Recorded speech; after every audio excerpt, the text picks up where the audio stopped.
నమస్కారం. ఈ వివరణాత్మక విశ్లేషణకు స్వాగతం. ఇవాళ మనం ఒక అద్భుతమైన, ఆసక్తికరమైన వ్యక్తిత్వం గురించి మాట్లాడుకోబోతున్నాం. ఆయన కేవలం ఒక సాధారణ సన్యాసి మాత్రమే కాదు, ఒక ధైర్యవంతుడైన తాత్విక విప్లవకారుడు. ఆయనే మధ్వాచార్యులు. భారతీయ తత్వశాస్త్రంలో ఆయన వేసిన ముద్రే ఎలాంటిదో తెలిస్తే మీరు నిజంగా ఆశ్చర్యపోతారు.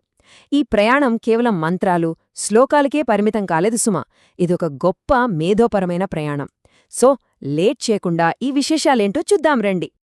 సరే, మనం ఈరోజు ప్రధానంగా 5 ముఖ్యమైన దశలను కవర్ చేయబోతున్నాం. అవేంటంటే, ఆయన బాల్యం మరియు సన్యాసం, ఆ తర్వాత ఆయన తీసుకొచ్చిన ద్వైత సిద్ధాంతం, ఉడుపీలో జరిగిన కొన్ని అద్భుతమైన మహిమలు, ఆయన రచనలు, ప్రయాణాలు, మరియు చివరగా ఆయన విడిచిపెట్టిన శాశ్వత ప్రభావం. ఇది మన రోడ్ మ్యాప్. ముందుగా మొదటి అధ్యాయంలోకి వెళ్దాం. ఆయన బాల్యం మరియు పాజక గ్రామంలో అద్భుత బాలుడిగా ఆయన ప్రయాణం ఎలా మొదలైందో చూద్దాం. ఈ టైంలైన్ ఒక్కసారి గమనించండి. ఆయన కర్ణాటకలోని ఉడుపి దగ్గరున్న పాజక అనే ఒక చిన్న గ్రామంలో వాసుదేవుడు అనే పేరుతో జన్మించారు. మీకు తెలుసా, చిన్నప్పణ్నుంచే ఆయనలో ఒక అసాధారణమైన జ్ఞానశక్తి కనిపించేది. అతి చిన్న వయసులోనే వేదాలు, శాస్త్రాలను పూర్తిగా ఆకలింపు చేసుకున్నారు.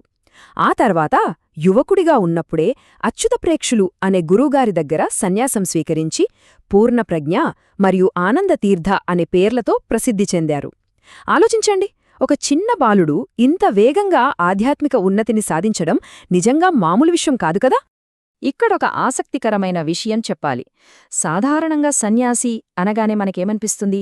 శారీరకంగా కాస్త బలహీనంగా, ఎప్పుడూ ప్రశాంతంగా ఉంటారని అనుకుంటాం, రైట్? కానీ ఇక్కడే ఒక ఊహించని ట్విస్టుంది. ఈ యువ సన్యాసి మేధాపరంగానే కాకుండా శారీరకంగా కూడా అపారమైన బలాన్ని కలిగుండేవారు. నిజంగా ఆశ్చర్యంగా ఉంది గదూ. సన్యాసులు కేవలం ధ్యానానికే పరిమితం అనే ఒక మూసధోరణిని ఆయన బద్దలు కొట్టారని చెప్పొచ్చు. ఇక రెండవ అధ్యాయం, ఇక్కడే అసలైన మేధోపరమైన తిరుగుబాటు మొదలైంది. అదే ద్వైత సిద్ధాంతం. అసలు ఈ మేధోపరమైన తిరుగుబాటు అంటే ఏంటి అంటారా? ఇక్కడ ఒక ముఖ్యమైన విషయం అర్థం చేసుకోవాలి. ఆయన ఏకంగా తన స్వంత గురువు బోధించిన అద్వైత సిద్ధాంతాన్నే విభేదించారు. ఎందుకు? ఆయన నమ్మకం ప్రకారం జీవాత్మ వేరు, పరమాత్మ వేరు. ఇవి రెండూ ప్రాథమికంగా, శాశ్వతంగా వేర్వేరు. ఈ విప్లవాత్మకమైన ఆలోచనే ఆయన తత్వశాస్త్రానికి మూలబిందువుగా మారింది. అసలు ఈ ద్వైత సిద్ధాంతం 4 ప్రధాన మూలస్తంభాల మీద నిలబడి ఉంది. అవేంటో సింపుల్గా చూద్దాం.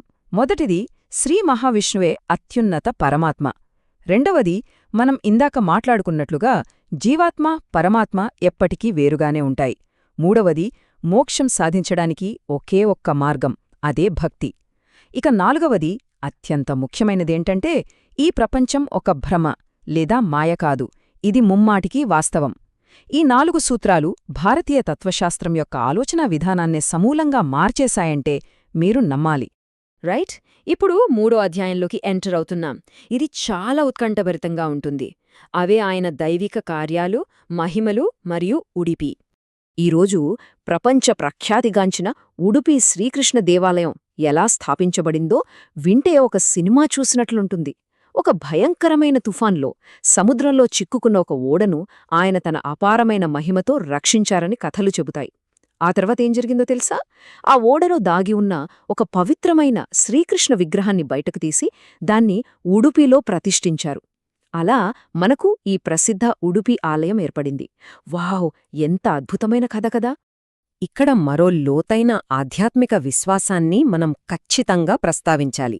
మధ్వ సంప్రదాయాన్ని అనుసరించే భక్తులు మధ్వాచార్యులను సాక్షాత్తూ ఆ వాయుదేవుని 3వ అవతారంగా భావిస్తారు. మీకు రామాయణ, మహాభారతాలు తెలిసే ఉంటాయి కదా. అందులో గొప్ప వీరులైన హనుమంతుడు, భీముడు వాయుదేవుని మొదటి 2 అవతారాలు.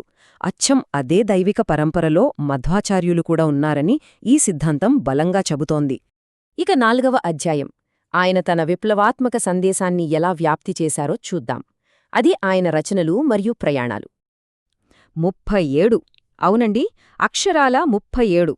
తన సిద్ధాంతాలను బలంగా స్థిరపరచడానికి ఆయన ఏకంగా 37 బృహత్తరమైన సంస్కృత గ్రంథాలను స్వయంగా రచించారు. ఒక వ్యక్తి తన జీవితకాలంలో ఇంతటి విస్తృతమైన సాహిత్యాన్ని సృష్టించడమంటే మాటలా? ఆయన అపారమైన మేధస్సుకు ఇది ఒక సజీవ సాక్ష్యం. ఆ 37 గ్రంథాలలో చూసుకుంటే భగవద్గీత వ్యాఖ్యానం, బ్రహ్మసూత్ర భాష్యం, పలు ఉపనిషత్తుల వ్యాఖ్యానాలు, అలాగే ఎంతో ప్రసిద్ధి చెందిన 12 స్తోత్రాలు చాలా చాలా ముఖ్యమైనవి.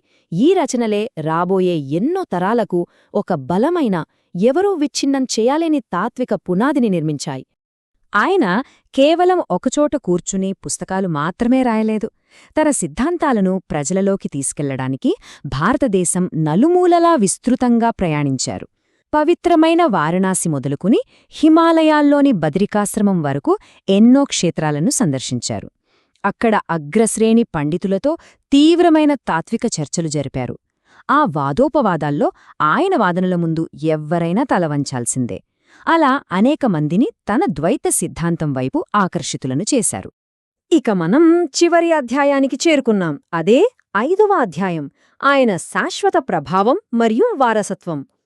ఇక్కడొక అత్యంత ఉత్కంఠభరితమైన మిస్టీరియస్ ప్రశ్న ఎదురవుతుంది. అదేంటంటే, మధ్వాచార్యుల జీవితం అసలు ఎలా ముగిసింది? ఎన్నో అద్భుతాలు చేసిన ఈ మహానుభావుడి చివరి క్షణాలు చాలా రహస్యంగా, మార్మికంగా ఉంటాయని చెబుతారు.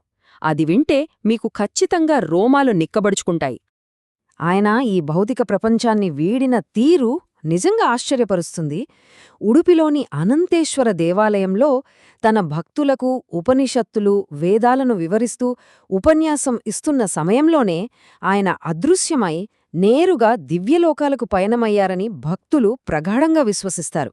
తన చివరి శ్వాస వరకు కూడా బోధనకు ఆయన ఎంతలా అంకితమయ్యారో కదా ఇది తెలియజేస్తోంది. ఆయన వదిలివెళ్లిన ఆ గొప్ప వారసత్వాన్ని ఒక్కసారి సింపుల్గా చూద్దాం.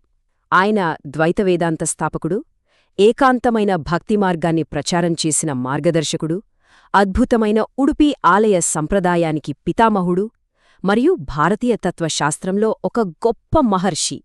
ఆయన స్థానం ఎప్పటికీ పదిలం.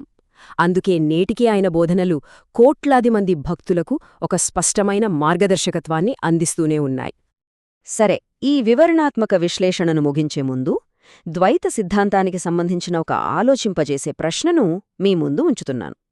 ఈ ప్రపంచమంతా ఒక మాయా లేదా భ్రమ కాదు, ఇది పూర్తిగా వాస్తవమని మనం నమ్మినప్పుడు మన దైనందిన జీవితాన్ని, మన బాధ్యతలను మరియు ముఖ్యంగా భగవంతుని పట్ల మనకున్న భక్తిని చూసే విధానం ఎలా మారుతుంది?